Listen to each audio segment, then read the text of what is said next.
All right, Pitmasters, today on the show we have Steve Johnson, who is an owner of BBQ Pitstop, which is he franchises out, but he owns the main one.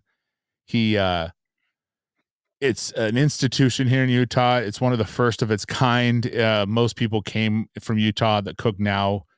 That's kind of responsible for basically all of us. So it's helped us. And he does state competitions. He was a very acclaimed, winning professional barbecue cook before he started this.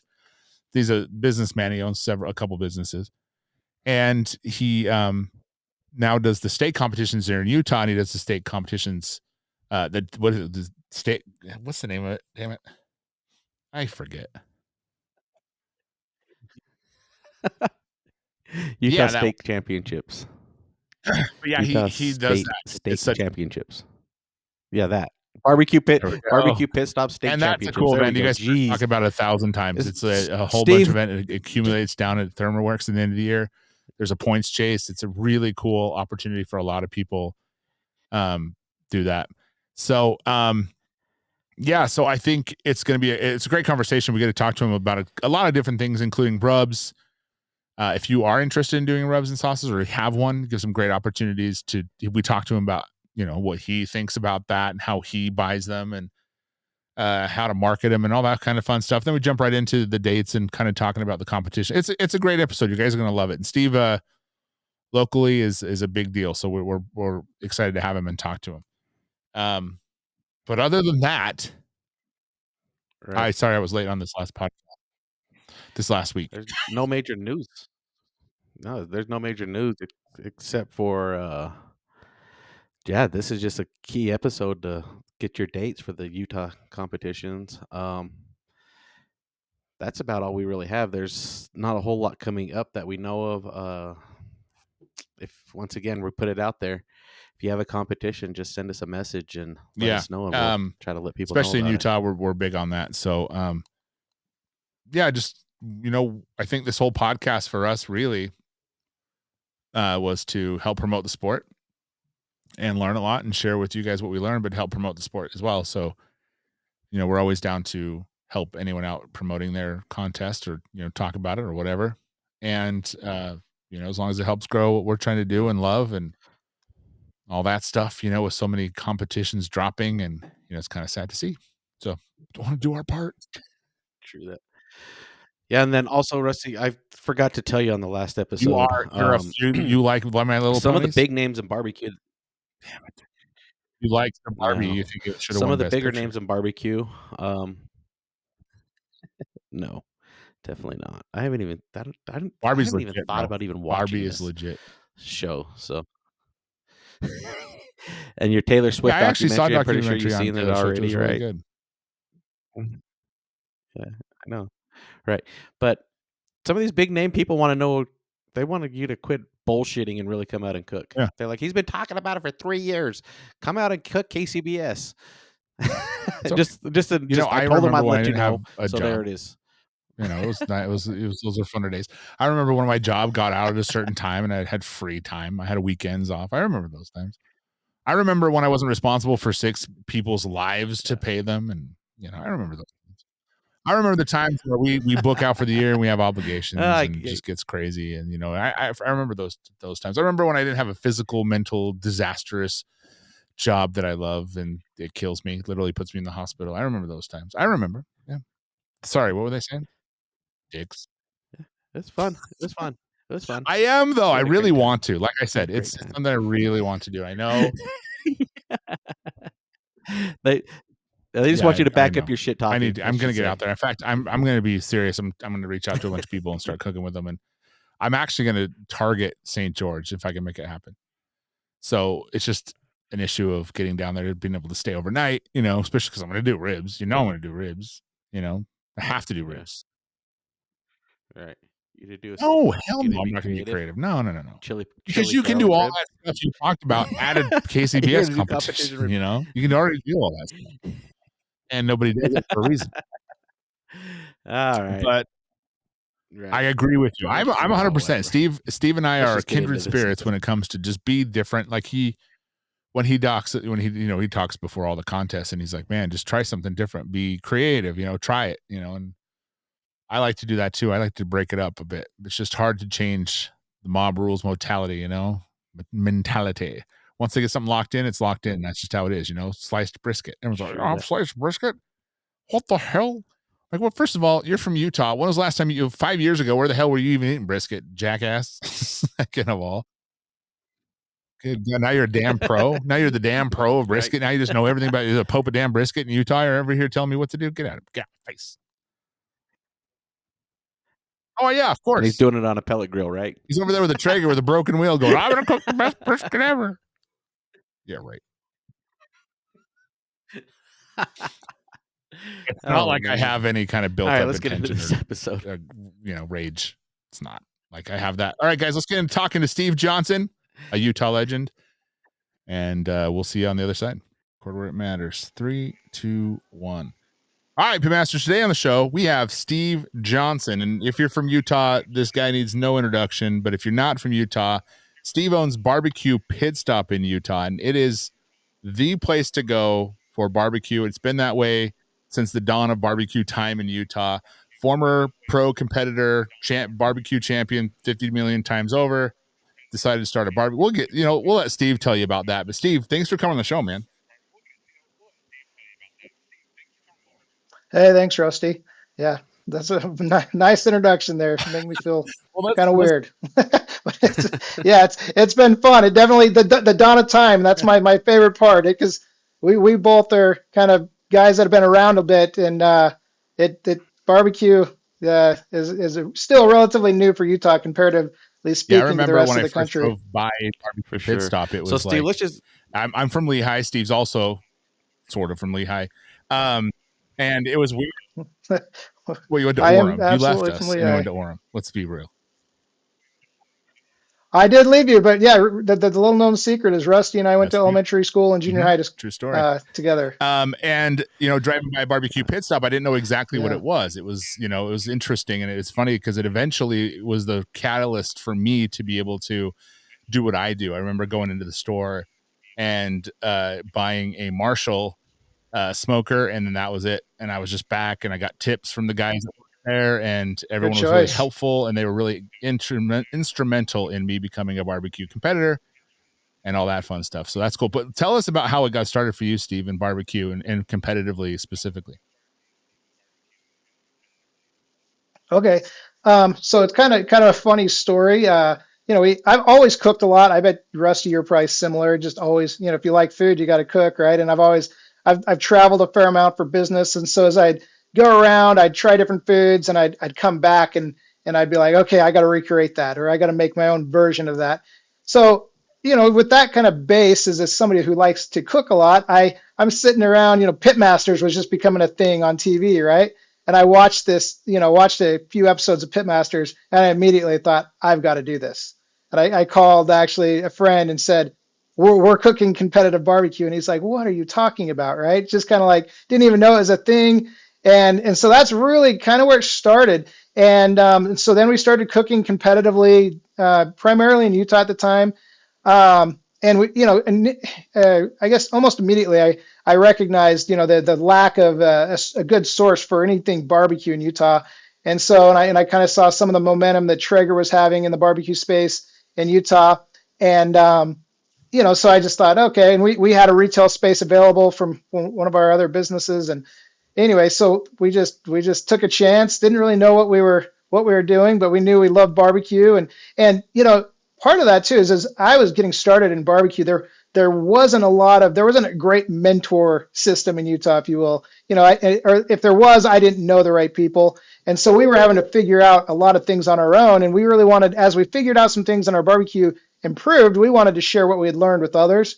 And so that's kind of been the model of our store is really just, we feel like barbecue it really fits the culture of most areas, but Utah, people in Utah really like to congregate, family gatherings and so on. And so we're just like, man, this is really something that is great for Utah that we didn't know we were missing.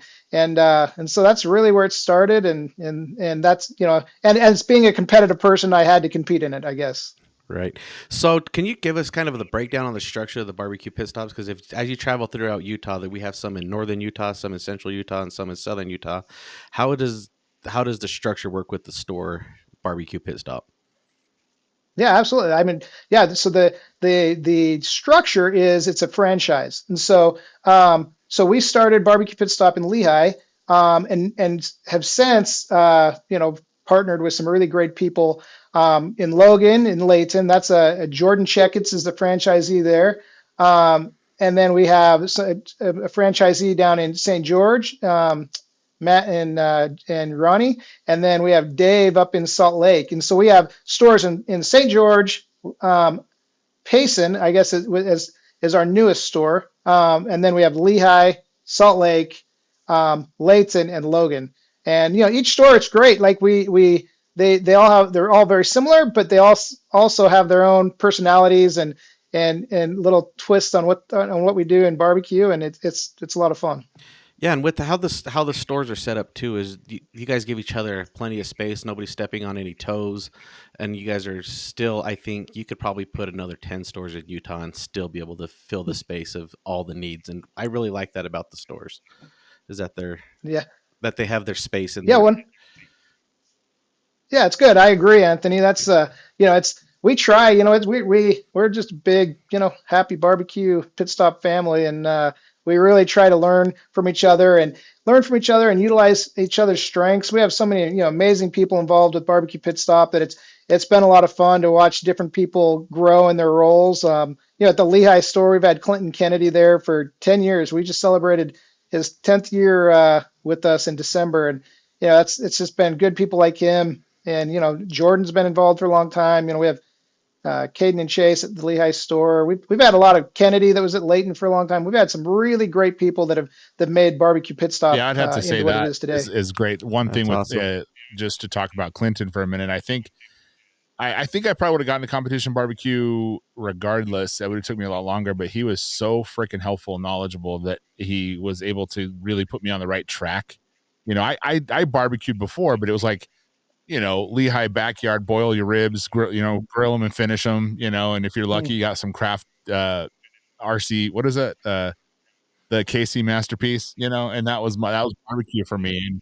And the Montreal steak seasoning Yeah. was the king, and that was my knowledge. I did it a lot. I know it. I know how to inject things with liquid smoke and smoking an electric smoker with wet pellet or wet shavings, but wood chips, yeah. And Wood so I chips. didn't, it was an old school way of thinking. And then coming into that store, it was like, hey, and we do this. I'm like, what? It was crazy. And so, yeah, Clinton was huge for me. And I went back. I drove out of my way to go there often to talk with him, buy some stuff, talk rubs, talk sauces, talk different things. So, yeah, it's a great store, especially Lehigh. Shout out to Lehigh. That's yeah, they're all great stores, but yeah, thank you. Clinton he's a legend, man. He's been at it for 10 years. And that was like I mentioned a little earlier, it was, we were having to just figure out everything on our own. Me having a similar background to you, Rusty, where, barbecue to me was grilling or maybe like you said, craft barbecue sauce on some chicken, and I was like, what's the big deal about barbecue? Yeah, anyway, so it's knowing that and that kind of that steep learning curve for us as far as, or for me specifically learning barbecue, we really, as we've learned things, we've really tried to share that with others. And, you guys do a good job of that also, where we really want to get people caught up quickly. And we feel like, now we have a lot of videos and different recipes out there where we feel like if you'll just follow these basic steps, I always say you can invite your friends over tomorrow and know that you're going to have quality food. And so yeah, that's a really stepped up important your part of what we YouTube, do. I agree. And so Yeah. shout that out real quick before we forget. Where can they find that if they want to go look for those classes? So yeah, so just barbecuepitstop.com or barbecue pit stop on YouTube. Yeah, our channel, we're kicking out content. I'll give a shout out to Caden and Chase Gray. They're brothers. They're kind of my adopted sons, and really passionate barbecue guys that love it, who are really good with video and recipe creation. And yeah, they're phenomenal. And it's fun. We like to just have all, we've had a lot of different people on there, and we were still bringing in whoever really wants to come in and share something that a good recipe or anything that they like to cook, we love sharing that, and it's been a lot of fun. Right. Let's talk about the store experience. Correct me if I'm wrong, but you guys are Traeger's one of Traeger's number one dealers in Utah. So when you walk in the store, you do see a lot of Traeger branding inside there. But let's talk about what the store has to offer. From smokers to rubs to knives. What's the overall experience that somebody's going to get when they go into a barbecue pit stop? Yeah, good question, Anthony. One thing that I'm passionate about, and that is letting the consumer decide what's best for them, right? And so we definitely, yeah, we do have a large Traeger presence in our store. Traeger has been a good partner of ours. But they also, we like to do, it's kind of like what you would call a consultative sale. So we come in and we're going to ask questions, and sometimes people don't understand the process, and so they might think we're trying to upsell them, but it's not that at all. We're going to ask questions like, okay, Anthony, how many people do you normally cook for? What types of things do you like to cook? How frequently do you see yourself cooking? Things like that, to where we can get them into the right smoker. Because the last thing we want to do, we'll tell them to buy a smaller smoker if we feel like that's what's going to work better for their needs. And then we still let them decide. So we say, okay, kind of give us an idea of how much you want to cook, how many people you're going to be cooking for, and then do you want to sear? Do you want to, what's important to you? And then we'll kind of point them in the direction of a couple different cookers and show them the different price points. And so, yeah, that's really, so, we sell Traeger, we sell Yoder, we sell Memphis, we sell Camp Chef, Kamado Joe, the good one. I think you said you bought a Marshall, Rusty, which is so freaking cool. It's such a fun cooker. So and then we do pits and spits. I'm missing some. We have some right now. We have some. Are you guys doing Franklin's? Oh, go ahead. We do Franklin pits. We do their Franklin offset, which is, oh my gosh, what a nice pit. It's so beautiful too. If you look at it, if you understand welding or anything, you look at it and it's just sexy, man. It's so nice. We're doing some Humphreys charcoal smokers again. I mean, and then, rubs and sauces wise, I mean, we've always, for a long time, we've said we have over 200 different rubs and sauces, but I know the number is actually quite a bit bigger than that now. We have samples for everybody to try. We sell Traeger pellets, and then Barbecuer's Delight, which is a pellet out of Arkansas, which is, we've tried, for me, I'm not saying it's your favorite pellet, but it's my favorite pellet. And that's me trying a lot of different pellets, and the consumers have really spoken as far as we've tried different pellets, and that's the one that they seem to have settled on. And on the consensus has been that Barbecuer's Delight pellet. But we sell a lot of Traeger pellets also. And the Barbecue Delight's also my favorite pellet. I love that pellet. And I think you guys, I could be wrong. So a couple more people sell it, but I think you guys have sold it the longest, and you have all of them everywhere in every store. So it's good to be able to get those because they're not easy to find in Utah. At least when I tried. Correct. Yeah, no, correct. Yeah, we're one of the few places you can get them, and they've been a really good partner also. And like, we started with them, if we're being honest, but then there are some other brands out there that people asked us to bring in, and we tried them, and it wasn't. We always let the consumer decide what they're purchasing, right? And people have really settled on Barbecuer's Delight. Nice. And we kind of one thing, they have their contest mix, which is a cherry pecan. That's what I always cooked with. We were mixing cherry and pecan when we were cooking competitively a lot. So we asked them to make that pellet, and after a couple years of begging, they finally did, and we sell a ton of that. That's a really great pellet. I like the most. I put some Jack Daniels in there, just a little bit of that, just get a little sexy, Yeah. Not the whiskey, by the way, for all those who don't know about. Yeah. I'm not drowning it in whiskey. There's a actual Jack Daniels barrel black charcoal pellet, so you can get that through barbecue. Or that's Jack Daniels, I think, on their own. But yeah, you guys also sell that one too. But that's it. Then also you can get the ThermoWorks products there as well. Don't forget about that. We are, ThermoWorks. This is a fact. We've partnered with ThermoWorks since the very beginning too, actually since day one. And the growth we've seen in ThermoWorks over that same period of time, so over about 12 years, I mean, it is incredible. Anthony would know the model numbers better than me, but it's like the 9001 or something pocket chef's thermometer. That was kind of like their only instant read besides the Thermapen. And now they've released so many. What's that? Yeah, they have yellow and a white one. Yeah, and it was a great thermometer, but comparatively speaking to what they offer today, it's just like they have really stepped up and they've been a great partner. And their products just, I mean, I can't say enough good things about ThermoWorks. I remember products. when I was working in restaurants, I got the ThermoWorks, the old one before the Thermapens came out. And oh man, I thought that was just the coolest thing ever. Put it in my little chef's coat, my arm. Mm-hmm. Rarely used. It was still cool to have, right? Yeah. Now it's it's obviously ThermoWorks is the best. It's actually kind of trips me out. This is not a joke. When I see someone who does a lot of barbecue and they pull out something that's not ThermoWorks, I'm like, do you know what you're doing? Like, is that gonna? Have you done barbecue before? Okay, right. Anyway, that's how. I know. I always tell people, ThermoWorks, is just 5 minutes down the road from our warehouse there in Lehigh. But I tell people, I'm like, I wouldn't care if it was on the moon, we'd still bring it in. Like if it was in Maine, I'd still be shipping it in to Lehigh from Maine because hands down, it is the best product. They have the best, most accurate thermometers and just temperature products in general.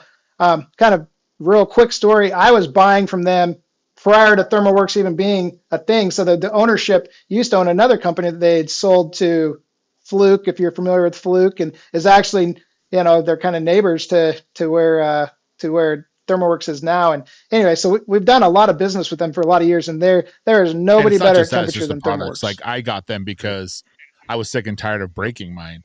And I got to tell you, on that food truck that we have, we abuse all of our ThermoWorks products, and they're still ticking. So I would have went through 5 different thermometers in the time that it takes me to go through one Thermapen. So that's another thing, is they're built very, very well. That's another big up for them. Yep, absolutely. And then Steve, another thing I like about your shop too is you give the local guy a chance. There's so many barbecue rub companies out there, and I know you get approached probably daily. Can you sell my rub? But you actually vet these guys out to see if they're able to hit your numbers and being able to sustain that.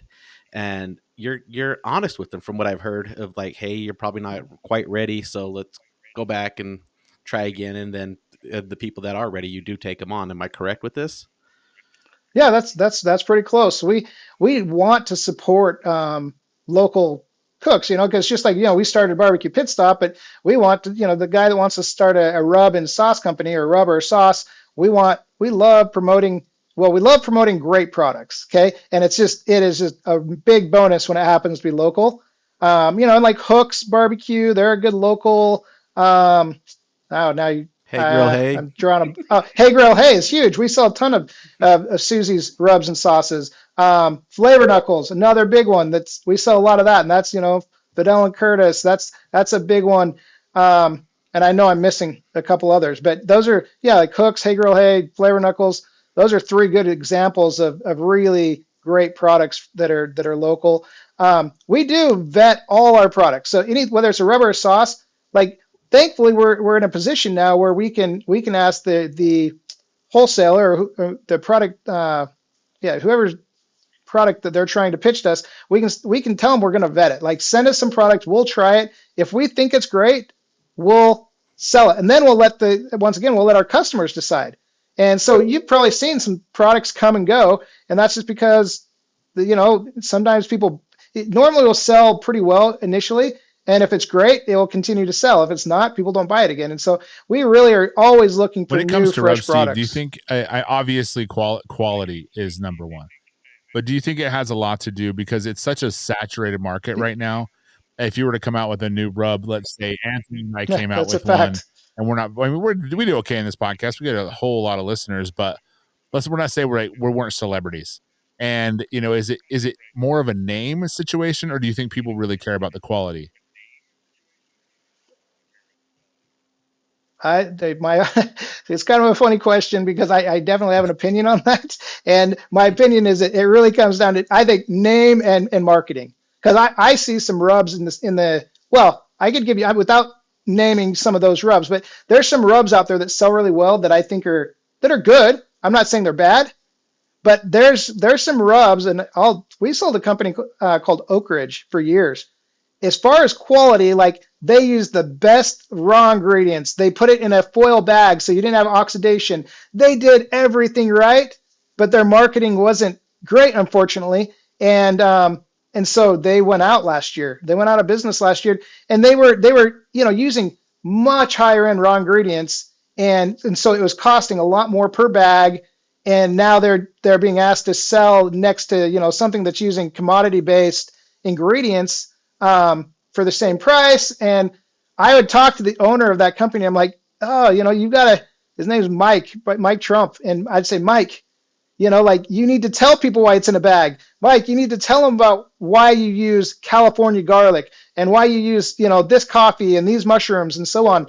And unfortunately, he was exceptional at creating rubs, but not great at telling people about it. And so to answer your question, unfortunately, a lot of times it's a perception thing. So the marketing, people will buy off perception and not necessarily, they don't know there's better quality stuff out there.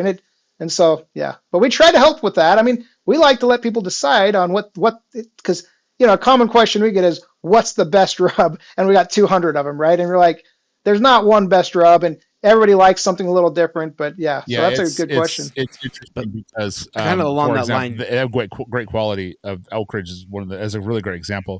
But Flavor Knuckles, I'm interested to see how that one goes, because not only is it a different kind of rub, but it is by far, in my opinion, this is just my opinion, of course, it is the best rub ever invented. I think it is so flavorful, and it's just so different, and it's so cool, and the marketing's great. I almost feel like there is a small chance that one could just fly, just by word of mouth. Like Oak Ridge did well because of the word of mouth. That's, like you said, there was no marketing. He puttered out in the end because of that. But I don't know. I think something like the Flavor Knuckles could survive that, but it's such a rare thing, and you have to be a Heath Riles or a Malcolm Reed these days to really get it through. Or look at Kyle Matuszewski with You're Behind Barbecue, right? That guy is pushing. He's done well. He's done well. His hot honey garlic, great rub. It is, the newest He's one. out there promoting it. It's fun to watch him do it, and that's, I think, if anyone's doing a rub or sauce, follow You're Behind Barbecue and watch that dude and try his rubs, and that's what you need to do to sell your stuff, because he's killing it. But yeah, it's definitely very true. Kyle's a great guy too. Great guy, great cook. He did really, really well in the SCA and the ancillaries. I mean, so he's really creative, and like you're talking about, Rusty, all his social media content, his little quick recipe videos are spot on. He's just about to open a restaurant, as you guys know probably, and he's a fun guy, and he's a good cook. Yeah. So let me just guess, just because popularity, the competition guys, we go in, we know exactly one, but by popularity, you're probably selling the Malcolm Reed stuff, Heath Riles stuff, and Big Papa Smoker stuff. Is those probably your top ones just because of the name? Meat Church would probably be up there too. Meat Church is definitely up there because they've done a great job. Matt Pittman's done a great job with their marketing of that, and it's very popular. But yeah, I mean, I think Heath Riles, and his products are great. Malcolm he's legit, right? Both those guys are great cooks, and so their product's really good. Let me think. Those are probably some of our biggest. Cosmos Q. I mean, so Cosmos, he's Darian. He's done a great job. We've been with him since the beginning too, and to see the growth in his organization there were real quick funny story about that. He would just send me product and be like, "Send me a check, Steve." And like one time he calls me, "Steve, you didn't send me a check," and we're like, "Yeah, we did." And he calls me back like 2 days later. "Steve, he was under the couch." So he went from like kind of a really small organization like that to he's done really great things with his Wing Dust and all they're always kicking out really, really good new stuff. Yeah, it's crazy how they can hit so much. Like Heath Riles hits every time, man. I'm sorry, that guy can't miss. And I think Cosmos the same way. It's crazy how much product they can put out that just doesn't miss. It's weird. And I do my own rubs and stuff for the and it's like I couldn't even imagine doing that many. I couldn't even begin to imagine where I'd even start there. It's crazy. Yeah, I have respect for anybody that puts out rubs that are, they don't just put out a rub to put out a rub. it's got to be really good. And I think, Cosmos has done a really good job of that. And Heath Riles, like you said, and so, I mean, there's others that are just kind of kicking out rubs, and they're, I think, very selective about what they push out. Right. But as a customer going into a barbecue store, I'm putting it out there for anybody who's getting new into barbecue. Of course, the names we're talking about are big names, but go into a place like BBQ Pitstop and try some of the off-name brands. Simply Marvelous, he's up there, but his stuff is amazing. Harry Sue, he has some good products. He's a name as well, but I go through and try 10, 15 different rubs before just going in and buying the Matt Pittman stuff is because you just seen a video on it. Go out, just try it all. You guys agree with me on agree. this? I couldn't agree more because, and you're talking about some of the OGs of competition barbecue. Well, OGs of this generation of competition barbecue. When I was first getting in, Harry Sue was like the guy, right? Like he was huge. And we still sell so much of, and Harry Sue is like one of the nicest dudes you're going to meet. Really good cook, really, like scientific, takes kind of a scientific approach to his cooking, but his chicken rub is phenomenal. The Yonami's peppered cow by, that's great. Peppered cow by Simply Marvelous. Like Simply Marvelous, back up 7 or 8 years ago was one of the biggest rub lines out there. And so it's all really good stuff. And you know who Simply Marvelous is. Everyone's using that product and has since the dawn of time. It's one of those, I wouldn't say competitor secret, but I think that there's either someone winning with Simply Marvelous as we speak, or it has in the past. It's a great product. I also have to mention Big Papa Smokers because I think that Sterling can't miss either. I mean, in my opinion, my bang for the buck when it comes to a long line of rubs, I think his is my favorite. I think he crushes it. And I guess another thing is if you're coming out of the long line of rubs, if you're thinking about getting into maybe doing seasonings and that kind of stuff, what would your suggestion be? Someone who sells it, what would you tell that person that came into your store and say, "Hey, I'm thinking about doing rubs and sauces"? What's the first thing you tell them? Well, I think, we could kind of go back to Flavor Knuckles. Flavor Knuckles, Curtis Nations was, really instrumental in the development of those 2 rubs that they have, and they're both different. So don't give us more of what we already have. Give us something different, and, both asado and carne asada, asado specifically is really kind of out there and people can't get enough of it. It's really good. And so, I mean, I think it's kind of, it takes some guts to go really different. I remember Rusty, you cooking an SCA contest and you're like, I'm going to sear this. I'm going to do this in a cast iron. I'm going to sear this thing, right? And I think you did pretty well, did you not? And so it's like, I love that. I love when people are willing to take a chance because I think that's what moves barbecue or whatever you're doing forward. Just kind of repeating what other people are doing doesn't really move anything forward. Let's not forget the fat on the tail of the steak that I left. It ended up it was a beautiful. Ask Rod Livingston. It was a beautiful steak when it was trimmed. It was absolutely beautiful. But when you cook that, it looked like a witch's nose. Pretty funny. Sometimes it can bite you in the ass. But that's funny. But I try to do stuff different just because I stick at the humdrum. But it's like you said, it takes guts because you're gonna lose. It's like doing just seared steak right now is so different and people don't know what to do with it, and so it's just one of those things. You either persist and keep going and try it until people catch on and know what you're doing, or you pack it in, but it's not going to be easy. You have to really just keep at it, persistent. If you're not, no one's come, if you want to do this kind of thing, you got to market it. Like Steve said, you got to push it. You got to do everything you can to market this thing because it is a huge, vast sea of rubs and sauces. And you got to not only be good, but you got to stick out and you got to get in people's faces. That's the only way to do it, in my opinion. Yes. It's never been more difficult. I don't think it's a different, to stand out in the barbecue rub and sauce space. It's, 10 years ago when we were, 12 years ago when we were starting, there was like OBQs and there was Smoking Guns Hot and, whatever. There's a few that, Big Papa was, Sterling was just getting going and, he really put out, he was blazing the trail there with a lot of his rubs early on. And so, but now I get hit up, not every day, but at least couple times a month from people are sending me rubs and it's just, it's got to be really good now for us to even another give thing, it a I shot. guess, is that it's hard to, like, I don't know, what is your suggestion? Because when you go into a barbecue pit stop, you're trying the rubs, you're trying the sauces. Sauce is easy, but I've noticed that, like, you take a rub and you try it, and then you put it on a rib, and it's like, whoa, that's different. Like, what would your suggestion be with someone trying new rubs? Like, cook on it first or try it. I mean, have you ever experience with that? That's a super, it's something that maybe a lot of people don't know. I mean, I always say there's some rubs that taste amazing out of the jar or out of the bottle. They're just so good. You're like, I mean, they're all usually kind of salty or sweet, but some taste and they just seem like they would taste really good. And then there's some really great rubs that taste terrible out of the bottle. But when you cook with them, it's just a totally different product, right? It just comes across completely different.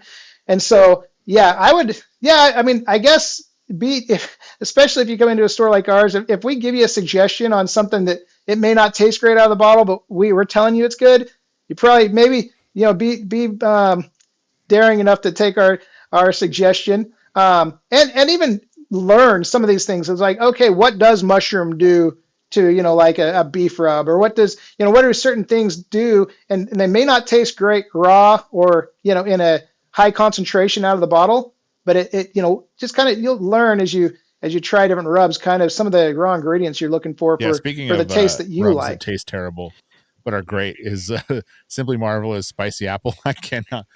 I've told him myself to his face. It smells like feet.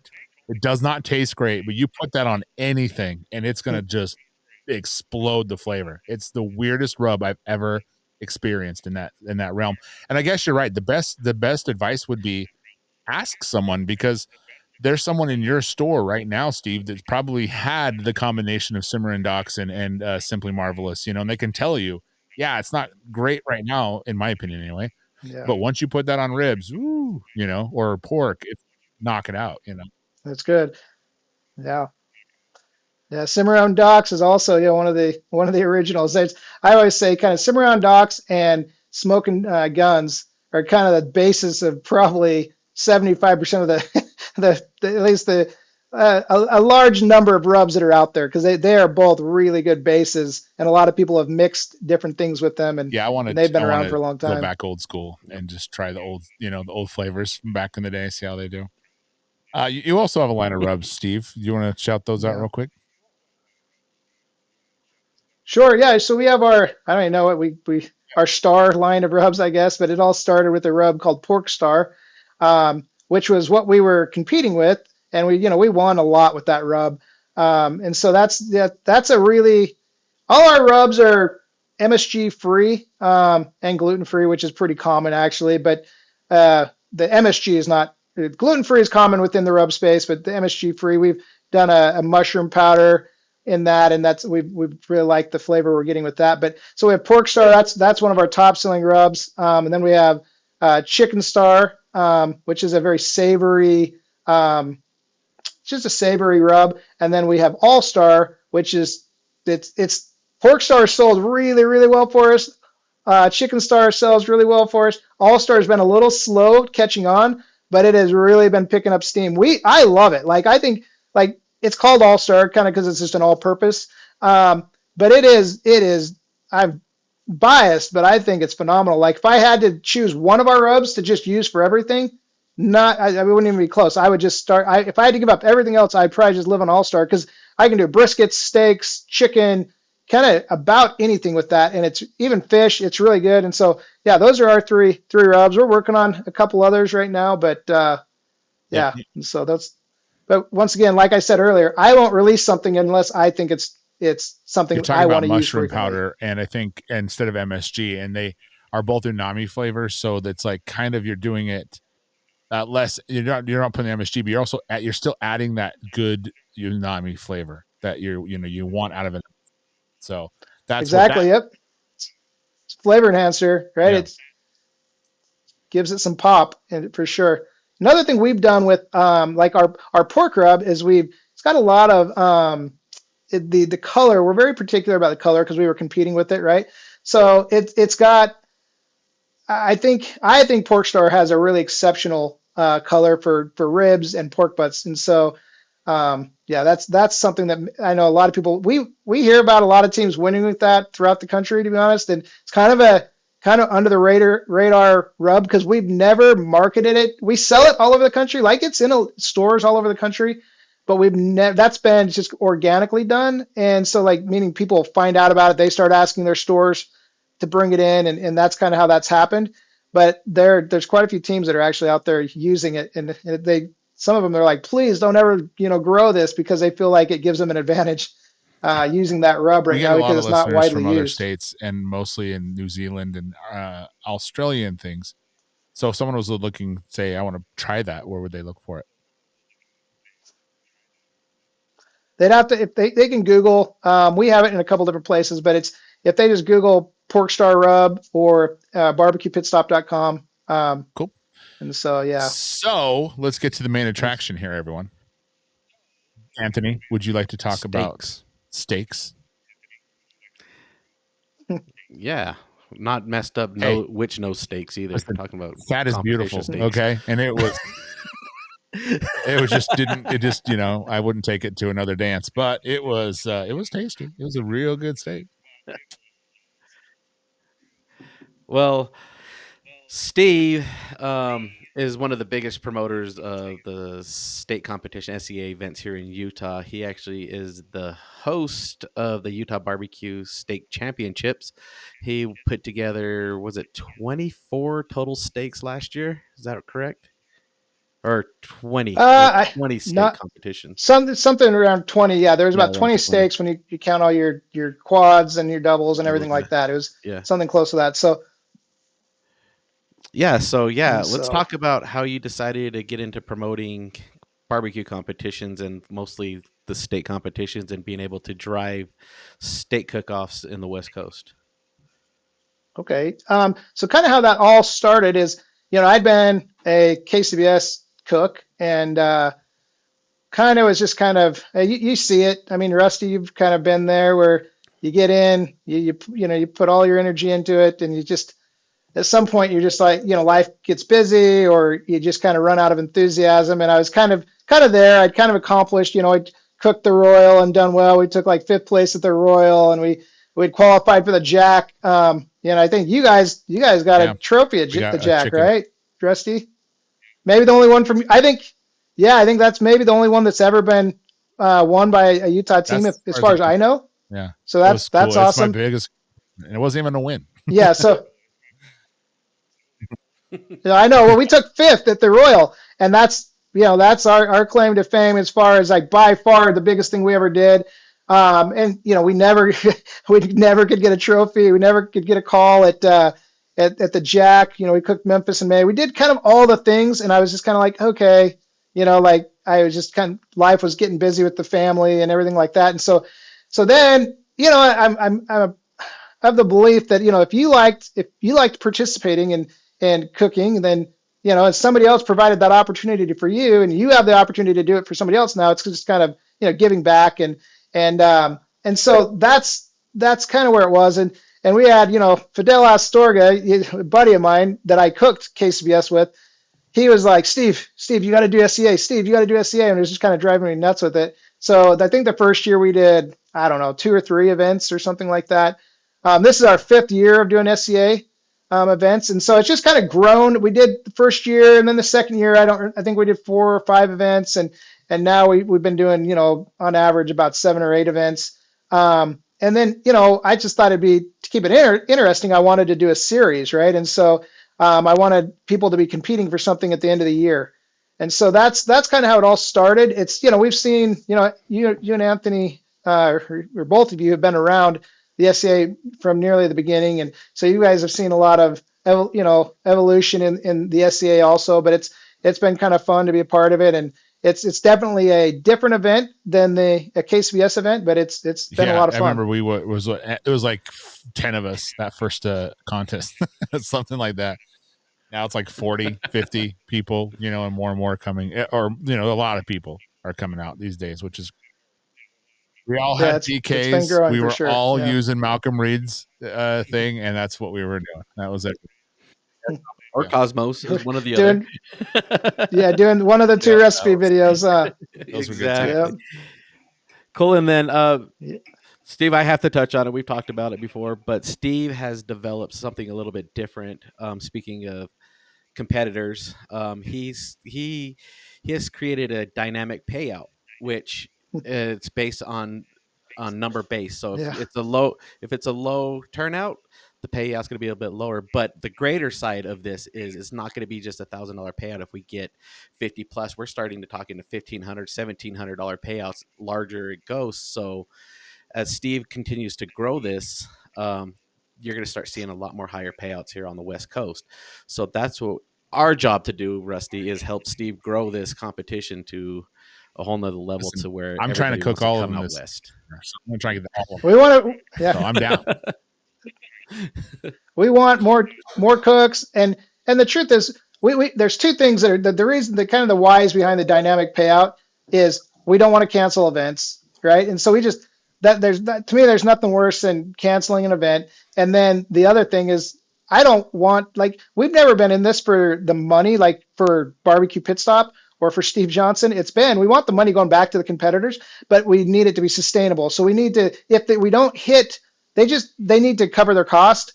And we've been fortunate and have had some good sponsors like Hey Grill Hey, Thermalworks, Creekstone, Flavor Knuckles, Voodoo Coffee. We've had Traeger. Traeger's been a big sponsor. So even though, unfortunately none of them are, writing fat checks, but just everybody's given a little bit, and it makes it to where we're able to cook, the best steaks out there, which are Creekstones. And, we've been really fortunate, but yeah, that dynamic payout, we want to pay out a lot of money, right? And so, but it works for the promoter. Everything, we do is to make it sustainable. And it's been kind of interesting because we came up with a dynamic payout last year, and just as a way of ensuring not having that panic of like, is this event going to get canceled? And we never have canceled an event, which I'm really proud of. But it's been interesting to see that adopted throughout the country. Actually, the dynamic payouts, and the SCA actually this year is promoting it themselves, which was news to me when I signed up for our first event. And I was like, oh, it's on the SCA now. Right. So going into the season, Steve, there's been kind of a change that you're going to have to adapt to, and that's the trophies. You had a really good trophy person who was putting your trophies together, and they were great looking trophies. You had them different color patterns. They're all the same, but they're different in their own ways. What is your plan as a promoter when something like that changes? Because you've had the same trophy company doing different styles of metal trophies, and then they suddenly go out of business. What does a promoter do to react to make sure that you're still giving out quality trophies and cash prizes? That's one of the challenges of being a promoter for sure. So I mean, yeah, those have been used in Utah for prior to me doing the SCA. Those same trophy provider out of Colorado, they were very, it was a custom trophy at a really fair price, and it was disappointing to see them go out of business. In fact, the SCA was using them also for their national event, and so they were scrambling also. So we've done a few different things. Right now we think we have trophies figured out. I've been told by the person that we haven't figured out. But we have some wood ones coming this year that are pretty cool. I mean, it's a small scale trophy guy out of Texas, but they're different. I think they're going to be cool. Trophies are a nightmare, if we're being 100% honest. They can be really expensive. They're really time consuming to source and to get all figured out. And so, but this guy down in Texas, he claims he knows our dates and everything like that. And he's telling me that that's not going to be a problem. He's supposed to have some mock-ups for me by next week. And so that's what we're doing. But yeah, anytime, all those little hiccups, I never appreciated it when I showed up to an event to cook. I didn't understand all the stuff that happens in the background that is just really time consuming and actually no fun at all. It's number one. It's number one. I know people Trophy's number one. Money is a close second, but man, that trophy is what's up. Because that money I'll spend on hot dogs, Lay's potato chips, Diet Dr. Pepper. Yeah. But that trophy. I have those trophies up there. Yeah, I have the trophies up behind me. I remember all of those events by looking up at them, but the money that I had with them, I have no idea what I did with. I probably went back into That's a good competition point. barbecue, Good point. but trophies are cool just to have. I know a lot of people are like, give me more money Maybe you instead bought of a stupid trophy, but Wu-Tang I socks like or the something dumb like that. Did you ever think about that? possibly. Possibly, but I like trophies and just a little bit of effort going into them, like you do, Steve. Just even though they kind of all look the same, they're different in their own unique way, and which is really cool. And then also, I guess probably it is time to get a new trophy designer out there because, like you said, we've been doing those for how long? 10, 15 years. It's probably not Yeah, a bad idea to forever. Yeah, swap it again. forever. Yeah, and So, it'll be nice to have something fresh.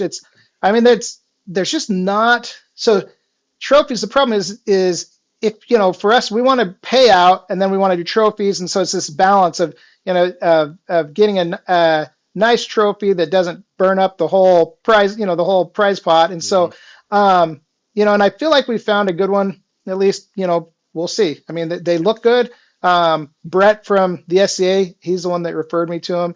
When I had a bunch of, thankfully, through social media, a lot of people reached out to me and said, "Hey, try this trophy guy, try that trophy guy." And unfortunately, there's some of them are so small scale that you'd reach out to them and they're just like, "Oh, I've done them for one event, but I don't really want to do them for anymore," or they're unresponsive. And so we're actually pretty happy about the guy that we're working with now, and I think he's going to do some unique stuff where hopefully we'll have different trophies or for Yeah, most of the and events. even at Kanab That's cool. Slaborama, they do just paper like trophies. Like, hey, your award for first place ribs. I love it. It's great. I just want something I can hang up. So Just a yeah, it doesn't memory. matter to Yeah. me Yeah. personally. Speaking of trophies, let's talk about how we can win some this year. You have some events Yes. lined up. I do. This is this is kind of the new thing. This is what everybody's listening to the podcast for this week is to hear some dates so they can get their calendars ready. So if people are driving their Don't cars, pull over. pull over, No. get your Live phones your out. We're life. going to run through some Drive dates with so you your can lock phone. them in. There's nothing more exciting than veering off into one lane and going, "Oh shit!" Wake you right up. So no, you're fine. Once again, you complain at Rusty Monson at the Pitmasters podcast. Go ahead and email your complaints there. So yeah, we've got most of our dates locked down. Obviously, we have our first one is February 24th in southern Utah, down in St. George at the St. George BBQ Pitstop location. It's always a lot of fun to be down in St. George. It's a great location, great store. I like the layout, and so that's on February 24th. It's a double steak. One other thing I'll bring up as we go through the categories, I guess. And so it's a double steak, two ancillaries, which are quesadilla and dessert. And then we are doing ribs this year. So that's maybe some breaking news. I mean, a lot of the competitors know this, but we're going to be doing ribs at most of our events this year, which was so that the timeline will be obviously cooks meeting, steak selection, blah blah blah. But then it's going to go ancillary one, ancillary two, steak A, steak B, and then ribs will be the final turn in, just because of the longer cooking time for the ribs. And that's going to be its own. It's going to be its own points chase. It's not an ancillary. It's its own thing. It's going to have payouts similar to steak, and depending on how it's received within the SCA, because this is an SCA golden ticket item. So it's just another opportunity to win a golden ticket. It's depending on how many events happen this year, since this is the first year of the SCA's rib category. They're gonna have something in Fort Worth next March, and so whether it's its own rib thing or something, Brett, I wish I had a really firm answer on that. I just know it's going to be something, and they are awarding golden tickets for each one of these events, and so that's kind of awesome. exciting. Right. With that rib thing, let's get this cleared up. Let's clear the smog really Yep. quick. We are not talking competition style ribs. You can do those, but to give yourself an advantage, we're talking like you want to do like Korean sticky ribs. You want to come up with something a little bit more unique, expand your culinary skills in these rib cook-offs, correct? Yeah, there's rules. I would say it's a closer to a competition style rib. What I would say to that, because I love what you're saying, Anthony, because one of my biggest frustrations with all of this is when everybody starts kind of like pigeonholing themselves and everybody's cooking the same thing, right? It's just, to me, I like to cook because I like to be creative and stuff like that. So what I like is these are SCA judges. They're not KCBS judges. No, no, we have all the love for the KCBS judges, but they've kind of are accustomed to seeing a certain thing. So these are we have to have 6 ribs in the box. There's no garnish. They've got to be on this one. We're going to mix it up and do some spare ribs and loin backs. So we'll state what type of rib you're cooking. They can't be wrapped in bacon. The rib it's got to be a rib, right? It can't be wrapped in bacon or anything like that. But outside of that, we are very hopeful that yes, we see a Korean, and I think there's a really good opportunity for what you just said to happen, where people don't go, oh, I've just got to do a rib with whatever, like Malcolm Reed's, Malcolm Reed's rub and Blues Hog, or Pork Star and Blues Hog, or whatever you do, right? And then so I'm hoping, and I always put it on the judges. I'm like, the judges really dictate what the cooks are going to do, right? So if the judges score creativity higher, meaning like not just there's not a creativity score on this, right? Because it's not an ancillary. But if they'll reward people for doing something a little outside the box, then it's going to be wide open and it's going to be awesome. And I expect, at least for this first year or so, you're going to see a lot of creativity because, I hope, and I hope people are creative, and I hope they get scored well, because it's going to make the rib category a lot more interesting. You said no garnish. Is that optional, or is that you don't garnish? This is like a steak. Yeah. 0. No garnish. Yep. One thing that's different from what the SCA is doing versus what I've seen with the Rib Cook-Off Association is you can have more than 6 ribs in your box. You just have to have a minimum of 6 ribs. But it's just going to be your 9-inch clamshell, foil on the bottom, and then you just got to have cut ribs in there. And so there's some cooks I hated. Like my thing I hated the most about KCBS cooking was garnished boxes. Like I hated making the boxes. And in fact, I literally don't think I ever made a single box. I always had somebody else, thankfully, that I cooked with that would make them. But or I'd bring somebody along that would do it. But so I love that. But I've heard some people that are just like griping. They're just like, oh, we want garnished boxes, but that's an SCA rule, and I love it because I hate garnished boxes. So. Part of a cooker just team, a pro tip: go to the bathroom. Say, hey guys, could you start on these? I'm gonna run to the bathroom, and don't come back for an hour and a half. Exactly. But just a pro tip, once again,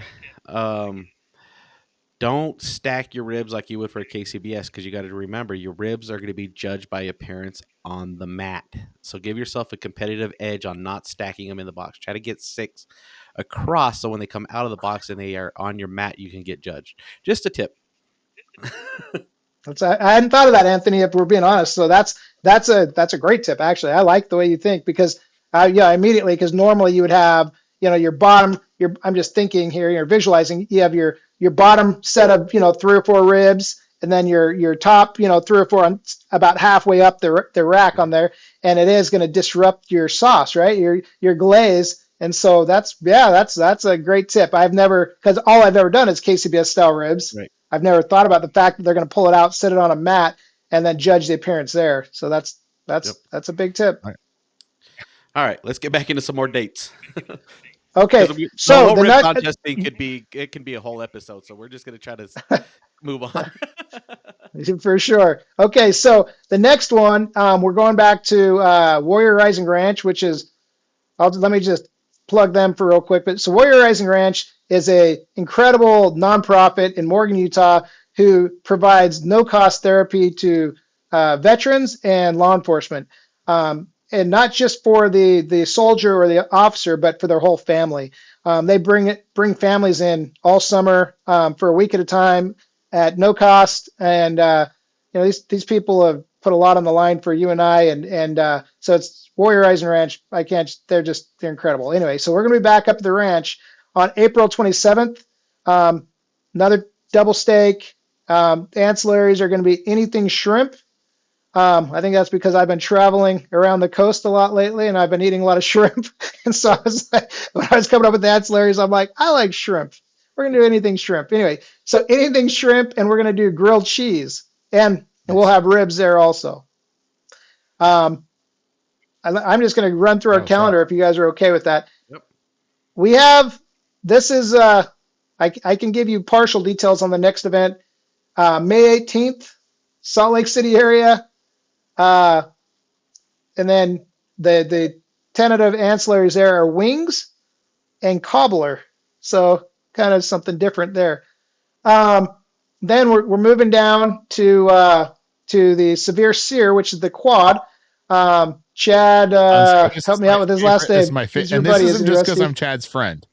This is my comp. I freaking love this. Yeah, one. This one and the St. George one are my two favorites. That's good, and they're moving it back to the rodeo grounds or something like that, I believe, this year. Okay, so that's June 21st and 22nd.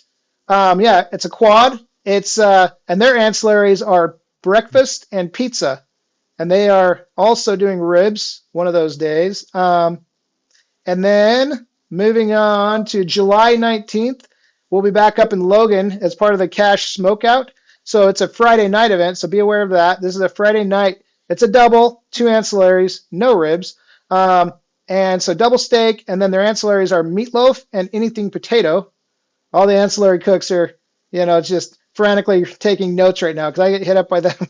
Well, I need the list of ancillaries because it takes a lot of work to develop these. I get it, but it's this is some big information for them. Skipping ahead to August, we're still finalizing that. The idea that for August is it's going to be a double, 2 ancillaries and a rib. Location yet to be finalized.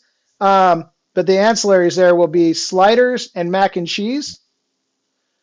And there will be ribs there. And then we're going to Anthony's home for our finale in October.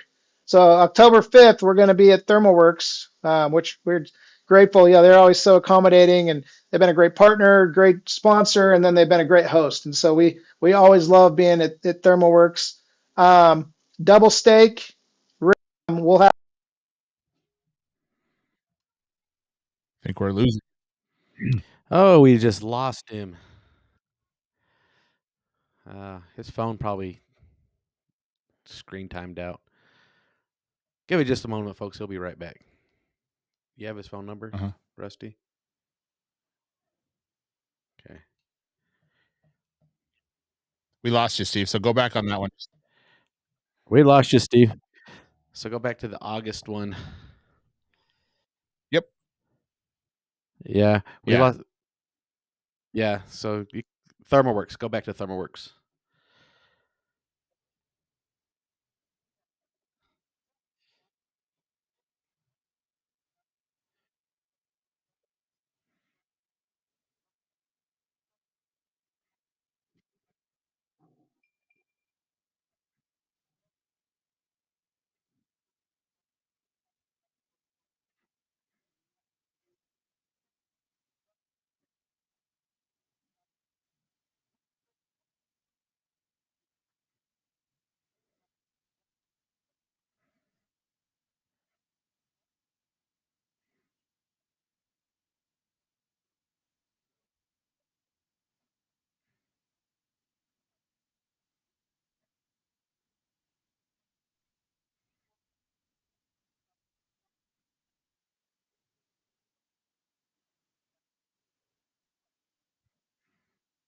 I feel like there's only one might not be able to do, but that's it. Yeah, looks good.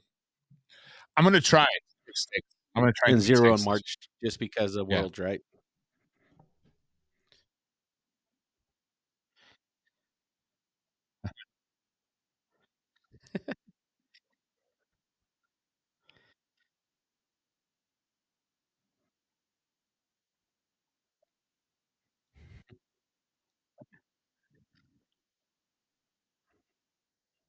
Yeah.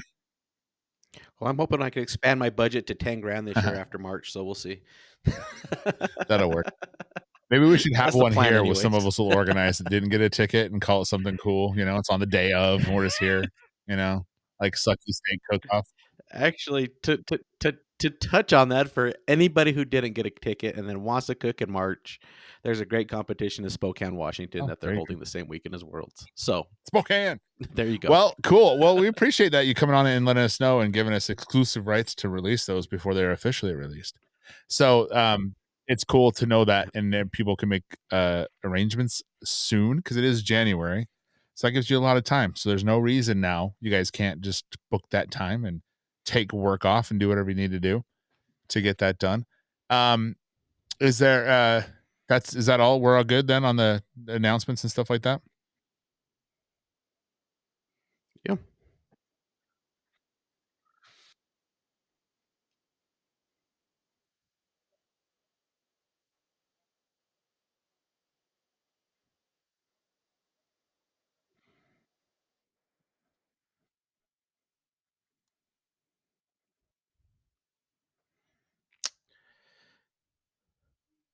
And we lost Steve is down in a he's at a motel in St. George. So St. George likes to gobble up your internet, apparently. It really does. Well, when you're running on a hotel Wi-Fi, you never know what's going to happen. It's like living dangerously. Can you? Yeah. Well, you're good. Hey, it's perfect. It's perfect timing because we're about to wrap it up, so it's not a big deal. Yeah. Yeah, you gave us an opportunity to talk. Oh, it's his bedtime. Yep. It's all good. We'll just wrap it up, Steve. Well, yeah. So thanks, Steve, again. Thanks for all you do for Utah barbecue, specifically Salt City Barbecue. Another shout out. Yep. Steve also gave me a smoking deal on the trailer that got us started. His store got us started in barbecue. And the stuff you do in Utah to support steak, to support barbecue, to support the sport itself of competitive cooking is very awesome. And we all thank you for that. And we appreciate it and hope you continue to do it for a long, long time. And we appreciate you coming on and hanging out with us, man.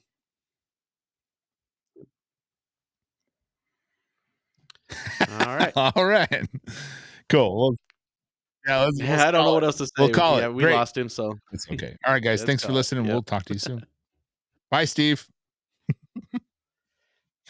There we go. Cool. Stop it here.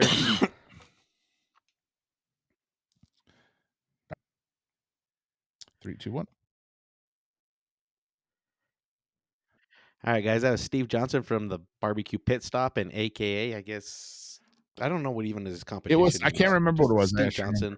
I wish we would have got into that a little bit because they were three teams. They used to cook under Utah. No, they became Utah Barbecue. So it was Fidel, Utah Barbecue, Curtis, Nations Barbecue, and then Fidel was doing like chicken butt barbecue, and then he was something. I can't remember what he was, and they decided to team up and go. And they did well together. They dominated for a long time. We didn't even talk about that. I wish we would have. Maybe down the road. No. All right, guys, you can follow us at the Pitmasters Podcast anywhere you get on your socials and spend and waste all your time in the time that you have just to chill and not do anything and complain that I'm not cooking. You can go to Salt City Barbecue on all socials. You have to spell barbecue out with a C, though. And then, of course, Anthony is at Smoke Ain't No Joke Barbecue. He's on a 6-month barbecue in his name lease. So we'll see how that goes. And yeah, we have Anthony's lined up a couple really great interviews coming up very soon. So guys, stay tuned. We are going to go back to weekly, God willing. And if I don't forget to post the episode on Thursday, which rarely happens, to be fair. Right. That's what's crazy about that, Rusty, is everybody texts me. Nobody ever texts you. Brennan never misses it. Do they text you? Other people used to, but they don't anymore. Maybe they're like, yeah, he's a lost cause. Maybe that's what happened. Brennan still believes in me. Thanks, Brennan. All right, guys. We'll see you next week. Yeah. All right. That's that. Oh, I got to go eat. I'm starving. All right. Yeah, stop this. Stop this.